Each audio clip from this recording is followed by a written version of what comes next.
Hello വിദ്യാർത്ഥികളെ, ഇനി സമയമില്ല.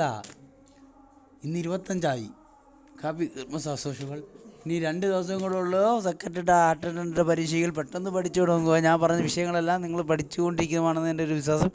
ഞാൻ പറയാൻ വന്നത് കുറ്റ്യാടിപ്പുഴ നദിയാണ്. 16ാമത്തേതാണ്. നീളം 74, ഉത്ഭവം നരിക്കോട്ട്, ജില്ലകൾ വയനാട്, കോഴിക്കോട്, പതന, അറബിക്കടൽ. കുറ്റ്യാടിപ്പുഴ നീളം 74 കിലോമീറ്റർ, ഉത്പാദം നരിക്കോട്ട്, ജില്ലകൾ വയനാട്, കോഴിക്കോട്, പതനം, അറബിക്കടലാണ്. ഇത് പോയിൻ്റ് ബേസിക്കായിട്ട് ചോദിക്കും. ഈ നദി ഒഴുകുന്നത് 74 കിലോമീറ്ററാണ്. ഉൽപ്പാദിക്കുന്നത് നരിക്കോട്ടാണ്. ജില്ലകൾ വയനാടും കോഴിക്കോടുമാണ്. പതിക്കുന്നത് അറബിക്കടലാണ്. ഈ നദി ഏതാണ് എന്ന് ചോദിച്ചാൽ ഏത് നദി എന്നതും നിങ്ങൾ കുറ്റ്യാടിപ്പുഴയെന്ന് എഴുതാവൂ. തെറ്റിച്ച് എഴുതി കഴിഞ്ഞാൽ നിങ്ങൾക്ക് -മാർക്കായി പോകും. ശരിയായ ഉത്തരത്തിന് 1 മാർക്ക് അവിടെ ലഭിച്ചിരിക്കും. Okay bye. അടുത്ത വീഡിയോയുമായി നിങ്ങൾക്ക് കാത്തിരിക്കുക. ഓക്കെ. ബൈ.